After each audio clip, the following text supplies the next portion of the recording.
On today's episode, we're going to take a look at where interest rates are, some of the big market movers. We're going to review what equity was missed by waiting out the market and not buying in 2023 here in New Jersey.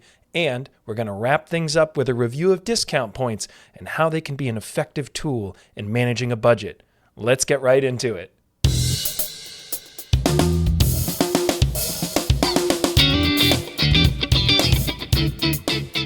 Welcome back to Mortgage Markets and More. I am your host, Peter D'Angelo from Rate. I hope you're doing well and having a great week. We're getting a taste of spring here in North Jersey, so fingers crossed, more of this. I'll deal with the rain if it means warmer weather. I don't know about you.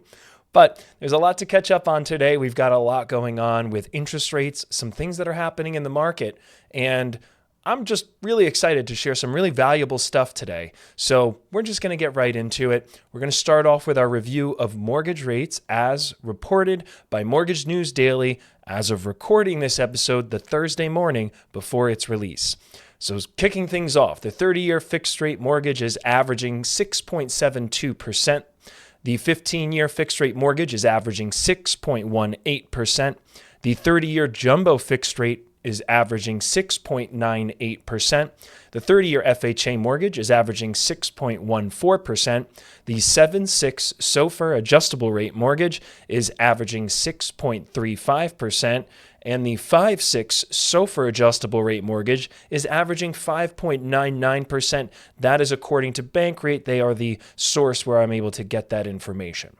Overall, everything's down a little bit with the exception of the FHA mortgage. That ticked up just a touch, but you can call that flat. Taking a look at where the bond market is, which again, this sets the stage for what happens with lending rates. The 10-year bond yield is averaging at 4.313% this morning. The 5-year yield is at 4.091%, and the 2-year yield is at 3.996%. We haven't seen that 2-year drop down that low. There's a reason for it, which I think is going to be more appropriate to discuss after we go into some of the market data that's happened and that we have at our disposal now that's occurred over the past week. So starting off, we did get the PCE, the personal consumption expenditure, that was released on Friday last week. To remind everyone, this is the Federal Reserve's preferred inflation gauge. Here's where that came in at on February 28th. The PCE increased month over month at 0.3%. That was in line with expectations, so we hit the mark there. The year-over-year PCE came in at 2.5%. That's down from 2.6% in December, so some progress being made. Now the core, this is removing the volatile elements like food and energy. This increased 0.3% month over month, and the year-over-year core came in at 2.6%, also down from the December reading of 2.9% on the core. So overall, these are showing some more progress and kind of getting back to where things were before it all ticked up again over the past few months. So we're seeing some more progress, which is in dissonance with that CPI report we talked about a couple weeks ago. Market did react favorably to this, but this also contributed to more people going into the bond market to buy bonds. This is part of the reason for that yield going down on the shorter term treasury, because when you have buyers go there and they flood that market, well, the yield starts to go down with more buyers. The big impact that the bond market had this week was due to this next data point. We're going to talk about the ADP employment report, which actually just came out on Wednesday this week. And the private sector, according to ADP, payroll provider, added 77,000 jobs. That is a huge miss. The expectations, for context, was 148,000 jobs to be added. So with that, that shows a slowdown in the job market. To remind everyone, the Fed is looking at inflation and the job market. Those are the two big things.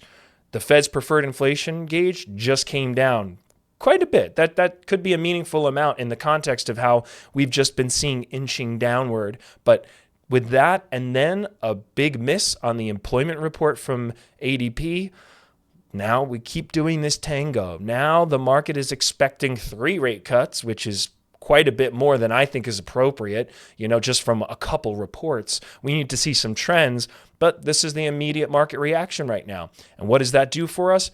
Again, I said it before, we don't need lower rates. We don't need lower inflation necessarily. We don't need a job market that really compresses.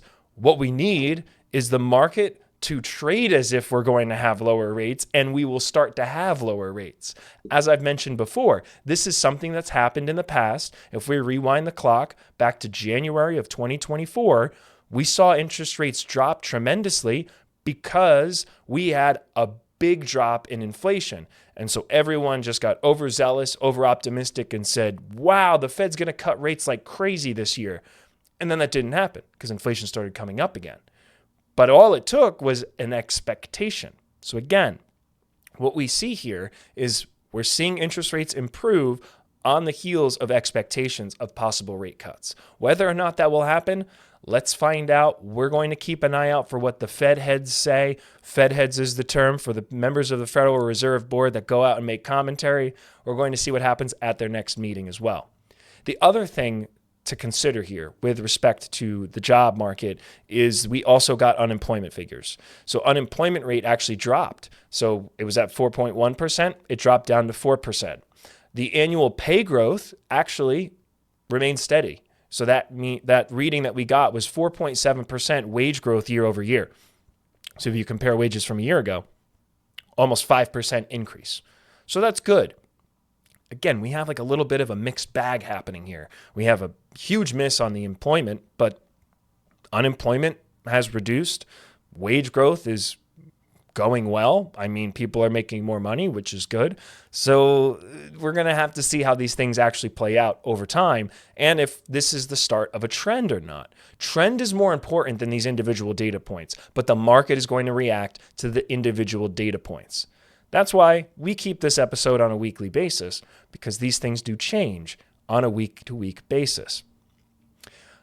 I won't go into the specifics, but just high level, we saw leisure and hospitality. That had the most job growth. That was 41,000 jobs added in leisure and hospitality. And then trade, transport, utilities, education, health services, they all saw job reductions. We saw 33,000 less jobs in the transportation and trade utility sector, and the education health services reduced by 28,000. So that's what we got as far as the jobs numbers are concerned from ADP. We're going to see what the U.S. Bureau of Labor and Statistics says when they furnish their report about the job market, and the non-farm payrolls. That's the data point we're going to pay particular attention to when that becomes available. So that kind of gives you an idea as to why interest rates are moving the way that they are. Stay tuned for more. This could be exciting times over the next couple of weeks. And the reason why I really wanted to spend extra time talking about these things today is to set the stage for something that I was inspired to share on the show today by one of my amazing colleagues. So I have a colleague, Shant Banosian, who's just was announced to be the president of Rate, which we're thrilled for him. I'm super excited. He is a role model and somebody that I certainly look up to at the company. Well, he posted something on LinkedIn, and it was discussing if you were waiting to purchase in 2023, if you didn't buy because you wanted to see lower rates or whatever it may be, how much home equity you missed out on. Now, he talked on a national scale, and it was around 3 to 4% price appreciation. We've been reporting out on the National Association of Realtors when that data is available, as well as the New Jersey numbers. And when we take a look at that, 3 to 4%, right, is the price appreciation. But I wanted to get hyper local. So what we're going to do right now is an exercise. So this exploratory idea today is, what if you did buy in 2023, how much home equity would you have now? And because the common consensus from a lot of people that I talk with are, oh, I'm waiting for rates to go down. And I say it almost on every episode, it's not a prudent course of action. I really am a firm believer that your personal financial situation should dictate whether or not you proceed in this market or not. It's possible to be successful. It happens. It requires the right game plan and strategy. But I'll get off my soapbox on that. Let's talk numbers. Let's talk the information. So the overview I want to do for you of the price trends in New Jersey from 2023 to now. Overall, very robust. We are looking at compounded annual growth rate of property price appreciation in the state of New Jersey from top to bottom of around 7.1%. In 2023, the median home sale price in New Jersey was $503,000. In 2024, the median home sale price was $560,000, an 11% year-over-year increase. In 2025, the expected median home sale price is right now, by consensus of estimates from analysts, sitting at around $576,800, so roughly 3% year over year. We're seeing a little bit of a slowdown, but this is because the inventory remains light and the affordability is a constraint. What does this translate to by way of missed opportunity in price appreciation? I'm going to actually use this projection of a 3% year over year increase for 2025. So we talked about 2023 and 2024. Those were huge price appreciations. When I'm using this 3% factor, it's extremely conservative. There is propensity for this to go higher. So let's just go based off of that. What that means is not buying in 2023, you missed out on average, going by median home sale price, $73,800 in home equity. $73,800 was the missed opportunity. Now, because we're in this environment, we're seeing this slowdown. I don't think it's appropriate to say, well, in the next 3 years, you're going to realize an additional $73,000. I don't think that's appropriate. But I do think home price appreciation is baked into the fundamentals of this market. And I do believe that home prices will continue to appreciate. So there's a missed opportunity there, but don't miss the opportunity now. That's the main point of this. To break it down by region, we're up here in northern New Jersey. I'm situated in Totowa. 5 to 6% annual price appreciation is what we've been seeing in this market. In central Jersey, around 3 to 4%. In South Jersey, we're looking at around 4 to 5%. So when we take that consensus together, that's how we got our 7.1% cumulative annual growth rate across the state. Obviously, we're seeing quite a bit more competition in North Jersey, proximity to New York. Commuter towns are extremely competitive. So the conclusion for all of this is if you were on the fence in 2023, here's the lesson that you can learn from what has happened, and you can get into this market and possibly still capture some additional price appreciation. Again, setting expectations more prudently here, I do not believe it's appropriate to expect it to continue at a 7.1 cumulative annual growth rate for the next 3 years, but there's still going to be some element of property appreciation. And with the higher price points, 3% means more when your home value is $576,000 than when your home is $480,000. So bear that in mind as well. For our fun fact segment today, very brief, I thought this was very interesting. In Japan, you can purchase square watermelons. They came up with this in an effort for efficiency so that storage in refrigerators and freezers would be easier. And they are watermelons that are grown in molds. So the watermelon grows and they put a mold around it and it becomes a square. So if you're looking for a square watermelon, head over to Japan. You can get one there. For our Did You Know segment today, we are going to talk about discount points. We visited this before, and I just thought it was appropriate to take a look at this, mainly due to the fact that we've been reviewing these mortgage rates. We are on a downward trend now for about 5 weeks, which is awesome. This is creating more affordability, which is great. Inventory still remains an issue. So how can we take advantage of this lower rate environment as it's continuing to decline, but manage ourselves to a budget? So we're going to talk about that today. Discount points are an effective tool where you can reduce your monthly cost by paying a premium up front for a lower interest rate.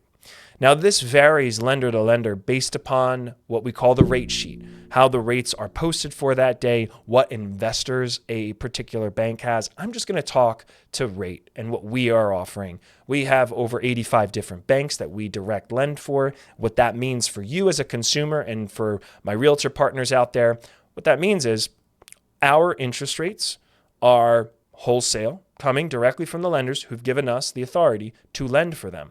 So when I take a look at an interest rate sheet, I am able to tell a client and a family that I'm assisting, well, your interest rate would be this, or you can pay X amount of dollars in discount points and realize a lower rate of this amount, and this generates X amount of savings for you, right?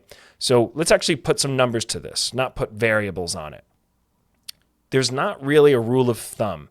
But discount points are typically, I can tell you categorically, they are a percentage of the loan amount that is charged at closing as a loan cost.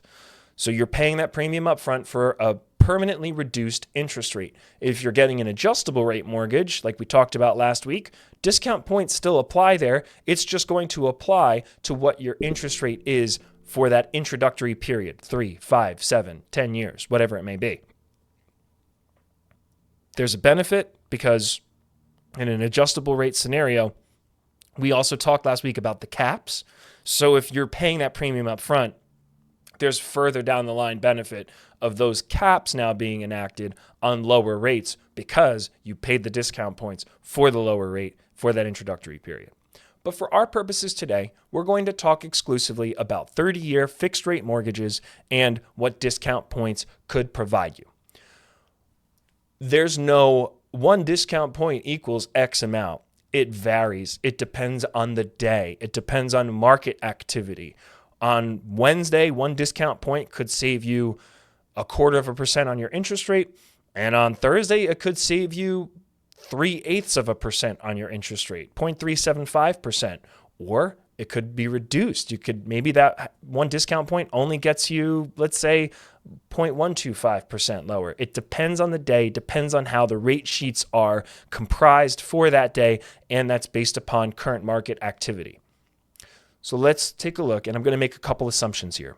Assumption number one, I'm going to do a comparison for you if you are getting a $500,000 loan.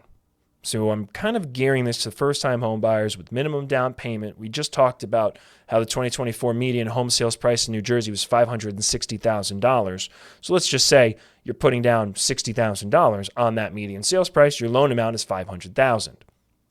I'm going to compare that to putting an additional $10,000 down payment versus putting $10,000 or $11,000, let's call it, toward discount points, and roughly what that would generate for you by savings on interest rate. So let's do it by the numbers, right? Let's say $500,000 loan at 6.5%, right? We were looking at the averages today. That's kind of close to where we're at. It's a little bit less, but let's just use that for our example. 6.5% interest rate on a 30-year fixed rate mortgage, $500,000 loan amount. Your principal and interest is $3,161. Total interest over 30 years, $637,722. A lot of money. That's if you go 30 years. Now, if you were to put an additional $11,000 down payment on that mortgage where you're paying a 6.5% interest rate, you're looking at $3,099 as a principal and interest payment. That means your total interest cost over 30 years is reduced by $18,742. If you use that $11,000 and you put that money toward discount points, and let's just say that gets you an interest rate at 6%. I'm making assumptions here that the market is such, but this is within the realm of possibility. Let's just say that those discount points go toward that. Your interest rate's now 6% on $500,000. Your monthly payment's $2,997. That is $164 a month savings compared to $62 a month savings that the additional $11,000 down payment got you. Your total interest cost over 30 years is reduced by $58,000. So overall, you can see that I'm painting a picture for you. Discount points are an effective way to manage a budget and also save on interest long term. We don't know when there's going to be an opportunity to refinance. I do not believe that it's prudent to expect and make part of your plan to refinance, mainly because there's too much volatility in the market right now. So what you have in the hand is something you should be comfortable with and something that you can sustain. Discount points are an excellent way to prepare yourself to manage to your budget. And this is a conversation that I have with families that I assist all of the time. I take a look at the money they're putting for down payment, and I provide them with their options to show, well, dollar for dollar, you can generate a little more savings monthly here. Also, to do a comparison and to save $164 a month, if $11,000 down payment additional yielded $62 a month in savings, you're talking about needing to almost put down more than double additional down payment when compared to just paying $11,000 for discount points in this scenario. Now, this changes with time, but showing dollar for dollar, there's a little bit more power. So if you are trying to manage to a budget, call me. Let's talk about some of the ways that we can discuss how to implement this as a strategy to maximize your buying power. If you're a prospective home buyer, make it part of your savings plan to have additional money for possibly buying down your interest rate. And what that will do for you is really help you, one, insulate yourself from market volatility. Let's say you're not paying discount points and you're expecting an interest rate of 6.75%, but then mortgage rates go up, but you really need that 6.75 to keep managing toward your budget. You can have a conversation with your mortgage professional. You can ask, oh, I want 6.75. What's the discount point cost for that? And then you could put that in. Then you could see what that looks like. So have a little bit of a buffer.